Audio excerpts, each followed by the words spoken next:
Hi guys, my name is Faith Badro and today we're going to be looking at 40 likely JAMB chemistry questions. We'll be right back.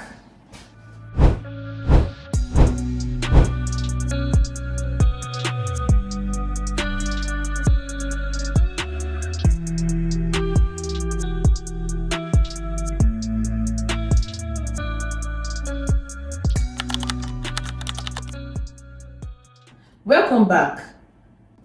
So we're looking at 40 likely JAMB chemistry questions. So the first question we're going to be looking at: a mixture of sugar and sulfur can be separated by A. We have dissolution in water, evaporation and filtration, B. Filtration, evaporation and dissolution, and C. Dissolution in water, filtration and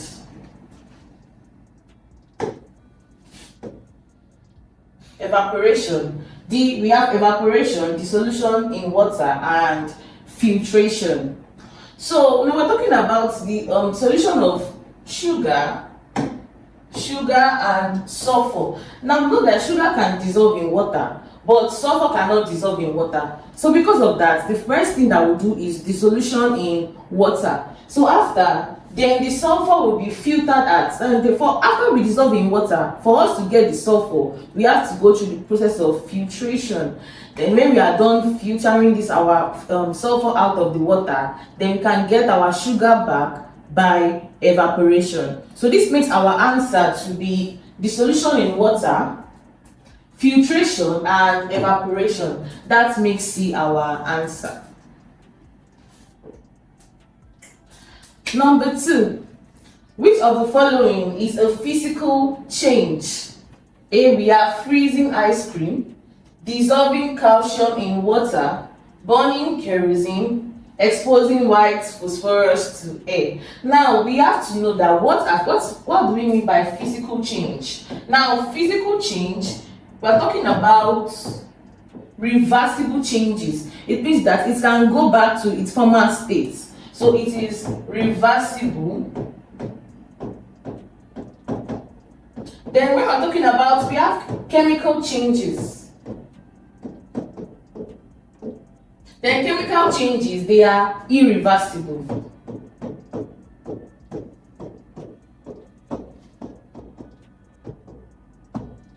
Irreversible, yes. So because of this, okay, let's look at option A, freezing ice cream. When we freeze ice cream, can it go back to its original state? Yes. When we freeze ice cream, it will be in the solid state, and we can unfreeze it back and it will be in the liquid state. Okay, dissolving calcium in water, no, it will never go back to its original state. Burning of kerosene, can you get your kerosene after you have burnt it? No. Exposing white phosphorus to air, when you expose white phosphorus to air, it burns, so no. So our answer is the freezing of ice cream, option A. Number 3, which of the following hydrocarbon is mainly used as fuel? Which of the following hydrocarbon is mainly used as fuel? Now we have the methylene, we have the ethylene, we have the methane, and we have the ethane. Now the gas that is mainly used as fuel is the methane. Why? This is the gas that is used as our cooking gas.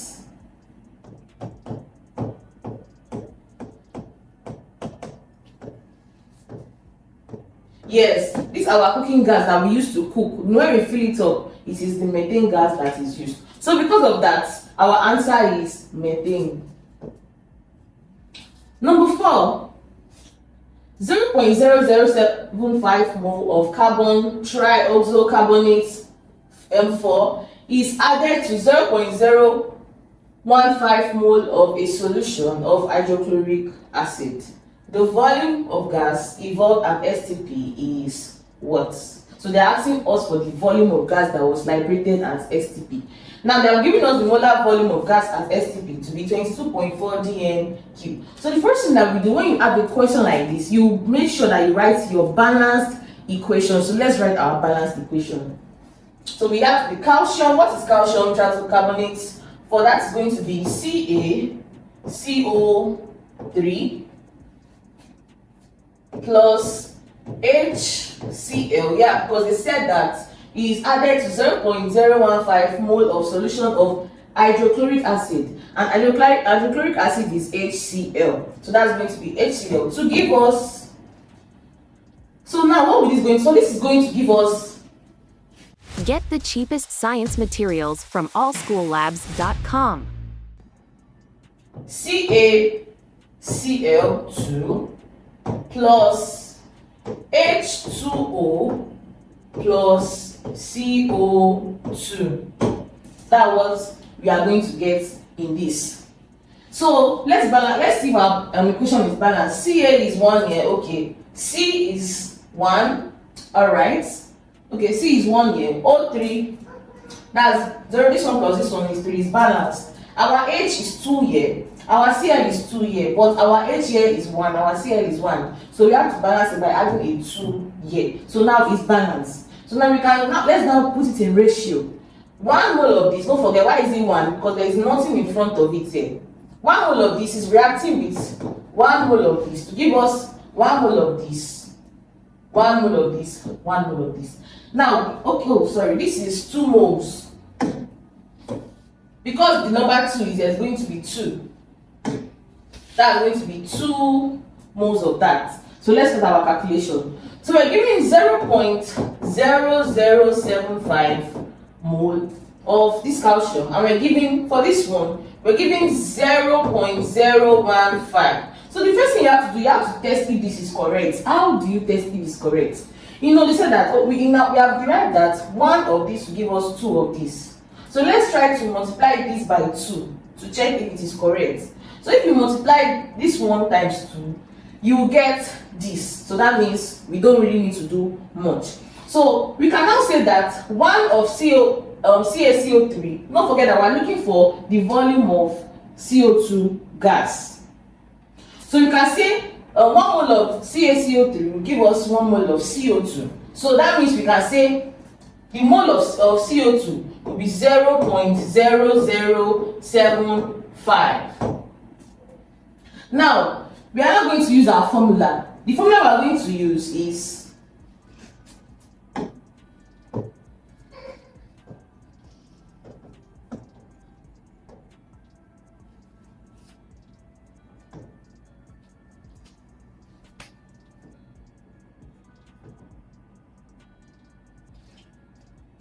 okay, since we established that 0.0075 of CaCO3 will give us 0.0075 of CO2.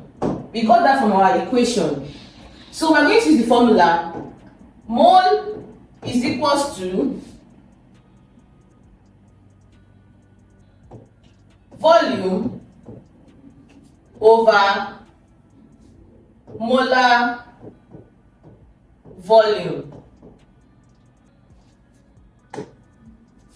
So to get our volume, yes, we are going to use mole is equals to volume over molar volume, and we are given that the molar volume is what, 22.4. So when let's make mole volume is sort of formula, then our volume is going to be equals to mole times molar volume, and our mole is what, 0.0075 times our molar volume, that will be 22.4 dm³. Now let us start that on our calculator.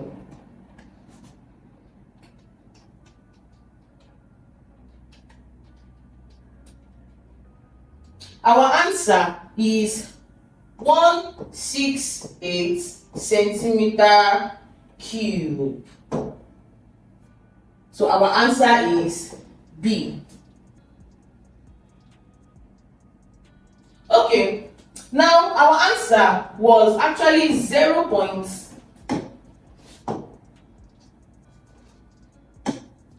Our answer was 0.68, 68. Our answer was 0.68. So how did we get it to be 168 centimeter cube? Now don't forget that we have to, convert this, because now it's in mole per dm³. Why is it mole per dm³? Now if you look at this, our moles, if you look at this, our molar volume is in dm³, but our answer was given in cm³. So we have to multiply it by 1000 So if you multiply 0.168 by 1000, you will get 168 centimeter cube, and our answer is B. Number 5, a gas exerts pressure on its container because A, the molecules of the gas collide with the walls of the container. B, some of the molecules are moving faster than others. C, the collisions of the molecules with each other of the mass of the molecules of the gas. So the answer is A. The reason why gas exerts pressure on its container is because the molecules of the gas are colliding with the walls of the container. Run quick tests and analysis. Visit analysis.africa. Number 6. The basic assumption in the kinetic theory of gases that the collisions of the gaseous molecules are perfectly elastic implies that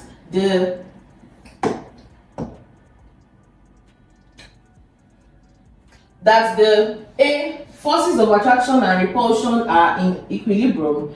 B, gaseous molecules can occupy any available space. C, gaseous molecules will continue their motion indefinitely. And D, gases can be compressed. So the answer is that gaseous molecules will continue their motion indefinitely. Why? Because the theory of kinetic, this kinetic theory of matter states that molecules are always in a random movement. They always move at a very, very random pace. So that is likely to this C, gaseous molecules will continue their motion indefinitely.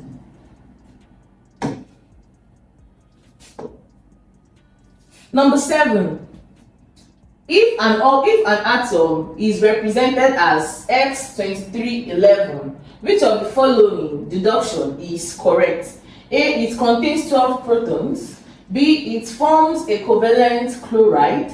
C, its atomic number is 23. D, it is an alkali metal. Now, how can we know the answer to this? Now, when you see something like that, and I ask 23 or 11 down, the one that is down represents the what? The atomic number. The one that is up represents the what? The mass number. So since we have seen that, then we can now deduce it that, the 11 here is the atomic number. So we should be looking for the option that says 23 is the mass number or 11 is the atomic number. Now if we look at that, none of these options has that correct answer. But let's look at this option D. It's telling us that D, it is an alkali metal. And what are alkali metals? Alkali metals, don't forget, these are the group 1. This is the group 1 elements. So now that we can take that the atomic number is 11, let us check if it's the group 1 element. That is 11. That will give us 2, 8, 1. So it has 1 as its outermost shell. This makes it an alkali metal. So our correct answer is D. Number 8. Cathode rays causes an object placed behind a perforated anode to cast a shadow on the screen. This observation shows that the rays A are positively charged, B they are negatively charged, C they have mass, and D they travel in a straight line. So this was an experiment that was conducted to show that light travels on a straight line. So our answer here is D. So number 9. Which quantum number divides shell into orbitals? Yes, now for us to know the answer to this, we have to know the function of the principal, the azimuthal, the magnetic, and the spin. So let us look at their functions. So the principal tells us what? The energy level.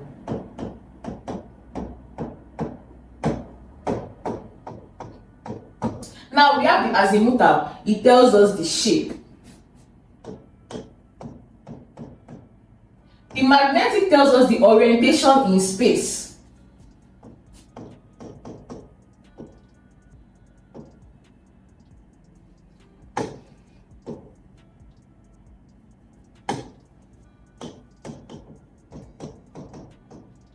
What the spin tells us the direction. So since that we now know that principal will tell us the energy level, azimuthal is going to tell us the shape, the magnetic is going to tell us the orientation, spin is going to tell us the direction. So from our question, we are being asked that which one is going to divide it into orbitals. Now when you see that question, we are talking about the orientation. We're talking about the orientation. So that means our answer to be C, magnetic spin. So magnetic spin tells us the orbitals. Number 9. The type of bonding in CuNH3 for 2+ is what? A, we have coordinate covalent, B, we have electrovalent, 4, we have metallic, and D, we have covalent bonding. So let us know what these bondings do. So coordinate bonding is a type of covalent bonding. It is a kind of sharing that only one will share. Electrovalence bonding, it is one metal and another non-metal. Metal plus non-metal. Metallic bonding tells us the characteristics of a metal.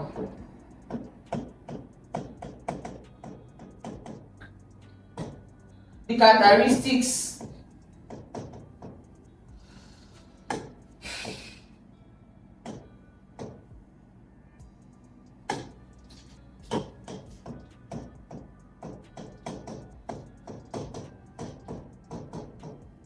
The covalent bonding tells us the sharing of electrons, but both of them share. So now the coordinate covalent is a type of covalent, but the difference between the coordinate covalent and the covalent is that the covalent, both of them are sharing, but in coordinate covalent is only one that is sharing. So it's just like the electrovalent, but between two non-metals. So if we look at this, especially, okay, let me just give you an, if you see the ammonia, atom or ammonium atom in your compound, they mostly exhibit coordinate or dative bonding. Another name for coordinate bonding is dative bonding. So our answer is A. 400,000 cheap medicines, cosmetics, and analytical supplies. Everything in one big place. allschoollabs.com. Now, number 11. The mixture of gases used in a photographer's flash tube is, we have argon and krypton, we have krypton and xenon, we have helium and argon, we have argon and xenon. So, the gases that are used in a photographer's flash tube is argon and xenon. Argon and xenon.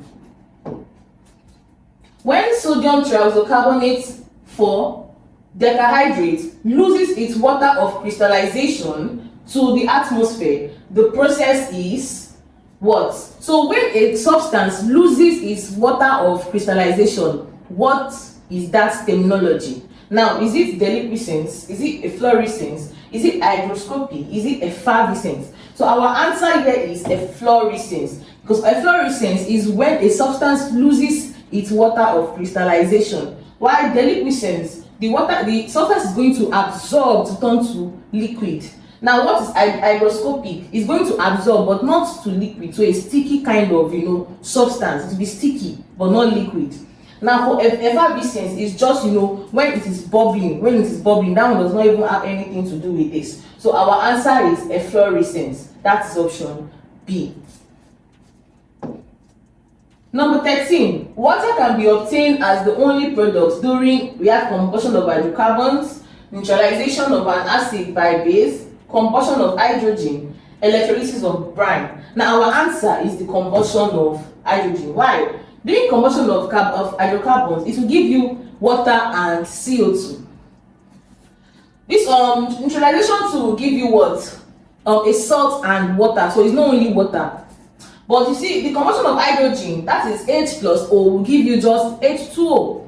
Now, what of the electrolysis of brine will not only give us water. So because of that, it's also going to give us NaCl. So because of that, we have our answer to be C. So number 14. If 10.5 grams of lead 2 trioxynitrate 5 is dissolved in 20 centimeter cube of distilled water at 18 degrees Celsius, the solubility of the solutes in mole per dm cube is what? So now let's know something. We can see mole per dm cube here, we can see cm cube here. So we have to know that we are going to do some converting. So the first thing, let's write our formula for solubility. Now, solubility is equals to what? Moles all over volume. This is the formula for calculating solubility. So the first thing that we're going to do, let us find what did they give us moles, but in our question they did not give us moles. So we have to find out moles by ourselves. Now, what's the formula for finding moles? Mole is equals to what? Mass all over molar mass. Now, what's the mass we're giving? We're giving 10.5. But we have not, they did not give us the molar mass. We have to calculate the molar mass by ourselves. So what is lead trioxynitrate 5? That's going to be Pb NO2. So that's going to be Pb NO3 orbiting into bracket 2. That is our lead 2 trioxynitrate 5. So let us find the molar mass for our, so our Pb is what? 207. That will be plus our NO2, that's going to be 14 plus O is what? 16. That's 16 times 2. Okay, that's going to be 16 times 2. That will be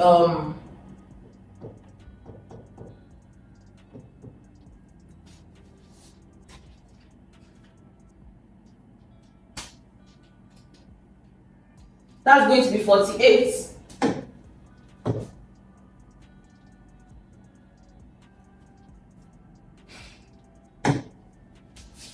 That's going to be 16 times 2. Okay, that's going to be 14.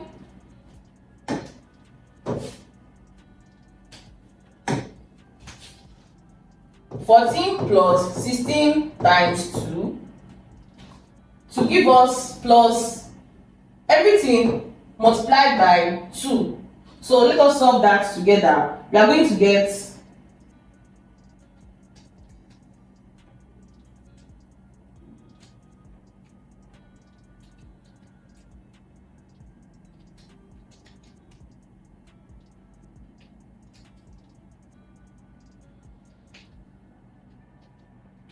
so our answer is 299 mole per gram per mole. That's our answer. So that's going to be all over 299, and that's going to give us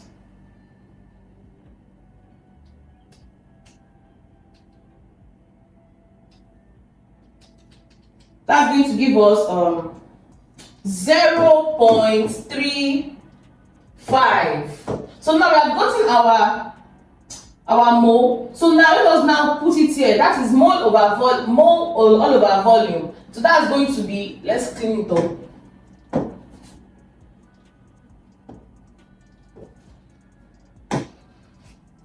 Mole over volume, that is 0.35 all over. What's the volume that we're giving? We're giving our volume as what? 20 centimeter cube. Now let us change our 20 centimeter cube to dm cube. That's going to be 20 centimeter divided by 1000. That's going to be what?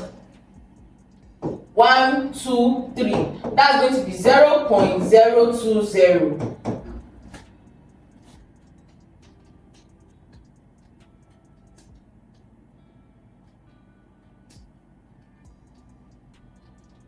So our answer is 16. Is 16. So that is the correct answer, 16. Next question. Number 15. For a given solute, the concentration of its saturated solution in different solvents are A, the same at the same temperature, different at the same temperature, the same at different temperature, or constant. Now, let's look at the question. It said the concentration of its saturated solution is different in different, solution in different solvents are, now the concentration in different solvents are different temperature. Now, is it going to be same at the same temperature, different at the same temperature, or the same at different temperature? Now, we just want to say that, oh, for example, now if you have a cold water and you dissolve a solute inside, then you have another water, maybe a normal room temperature water, you put your solute inside. You now have hot water, you put your solute inside. They are going to have different concentrations. So that means our answer to be different at the same temperature, option B. Number 16. The major source of oxide of nitrogen is from the burning of fuel. Our answer is fuel. The oxide of nitrogen is from the burning of fuel. Fuel has nitrogen, so that is why when we burn fuel, it produces, nitrogen, oxides of nitrogen. So number 17, the acid used in electrolysis of water is what? H2SO4. We use sulfuric acid in the electrolysis of water.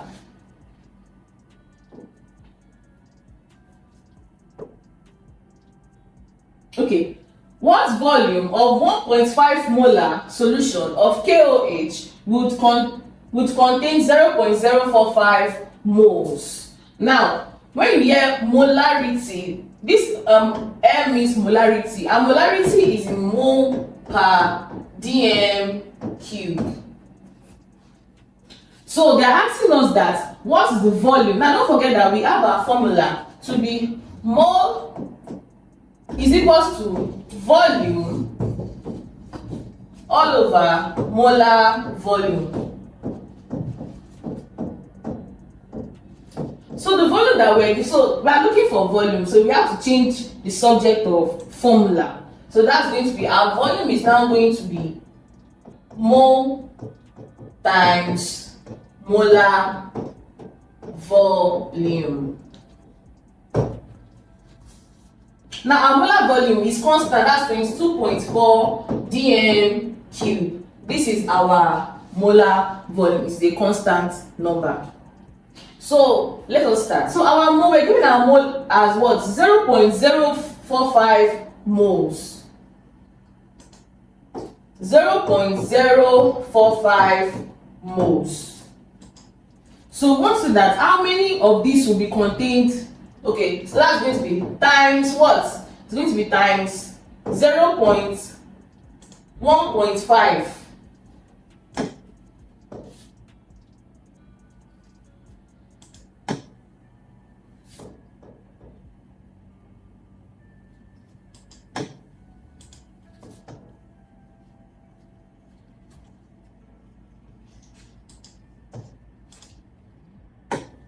Okay, so don't forget that we're using mole all over volume.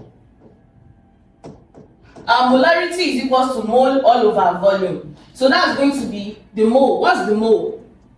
Molarity is 1.5. That's molarity is equal to, what's the mole? That's 0.045. Then we are looking for our volume. So what are we going to do? Our volume is going to be 0.045 all over 1.5. So what would that give us? That will give us 0.03. Now we have to convert this to cm cube. Don't forget, at the beginning I said that we are giving, now this dm cube now that we are giving, mole means what? Mole per dm cube. Now this dm cube, that's what we are using. So, but our answer was, we're giving our answer in cm cube. So we have to convert from dm cube to cm cube. And how do we convert from dm cube to cm cube? By multiplying by 1000. So if we multiply 0.03 times 1000, our answer is going to be, that's 123, that's going to be 30 cm cube. So our answer is B. Number 19. The salt formed from a reaction between citric acid and sodium hydroxide solution will be what? Now, we need to know what is citric acid. Don't forget that citric acid is an organic acid. And because it's organic, we can say that it is a weak acid. Don't forget that all organic acids are weak acids. So it's going to be a weak acid. Now, our NaOH is a strong base. So let's look at this. If we have a weak acid and a strong base, no, the strong one is going to overshadow the solution. So since the base is the one that is strong, then the resulting solution is going to be basic or alkaline. So our answer is B. Now number 20, the color changes observed when testing for reducing agents using acidified potassium heptadichromate 6 solution is A. Yellow to purple, B. Orange to green, C. Green to orange, and D. Purple to yellow. Now our answer is the green, orange to green. That is option B. So when the color changes when we are testing for reducing agents using acidified, potassium heptadichromate 6, the color will always change to orange, from orange to green, if we are testing for reducing agents. Hi, I'm sure you enjoyed the video you just watched. To see more content as that, preparing you for your upcoming exam, make sure to smash the subscribe button and turn on notification. Also, remember that you can use the comment section to send us your questions or your inquiries, and we are happy to take them. I'll see you in the next video. Bye.